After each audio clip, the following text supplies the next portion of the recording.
This is a response video to a comment I got on my short, The Problem with Toby Fox, that I re-uploaded to TikTok. You can check out the original video on my main channel. In the short, I offhandedly mentioned that Undertale soundtrack is simple, which rustles some feathers. Huh?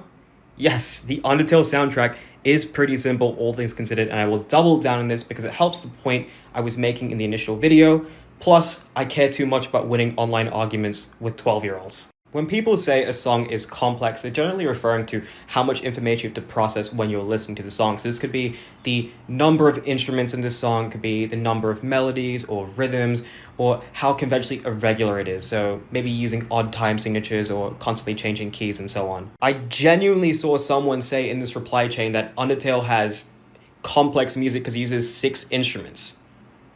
Soulja Boy's Crank that uses more than 6 instruments. Is that a complex song? I think far too often, especially with music elitism, people conflate the idea of simple with either bad, uninteresting, or easy to compose, and none of that is true.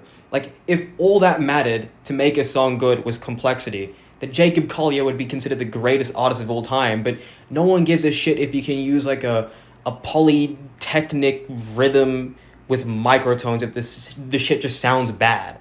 And on the other side, you can have a song like For Whom the Bells Toll by Metallica, which is pretty basic. The average guitarist can play that song, but the average guitarist sure as hell can't write that song.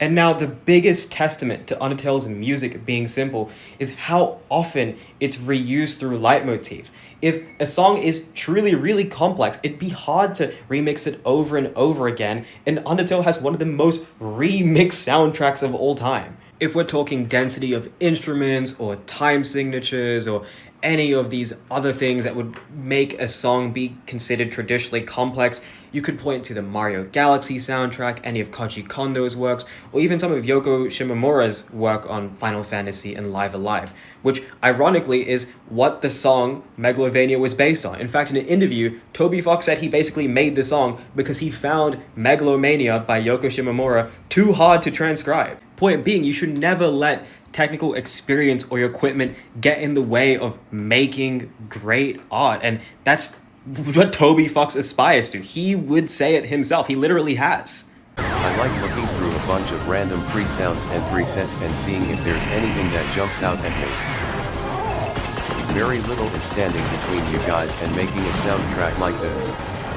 Except for the massive time requirement of messing around looking at garbage. Everything takes time.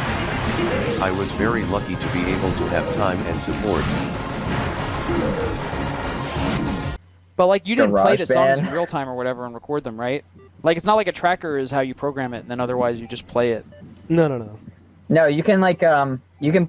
I place all the notes individually. Like there are some people that are good that that play the notes on like a MIDI keyboard or Yeah. something, but I just place them all individually on like a staff, basically, not on like an actual staff, on like a piano roll.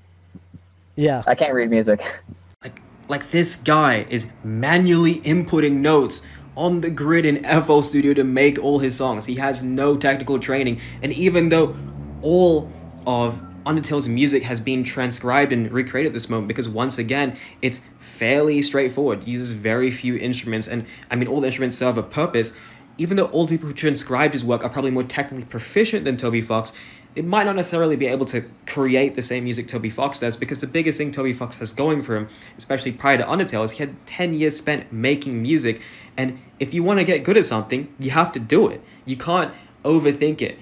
So many people will spend time looking up the best plugins or asking what the best sound kits and digital audio workstations are before just sitting down and making 5 beats a day for 3 summers. When Toby Fox was 13, learning to play the Chrono Trigger soundtrack just out of ear for pure passion of the game, or making fan songs for Homestuck at 16, he wasn't thinking about how technically poor he was as a musician. He wasn't thinking about making Undertale 10 years down the line.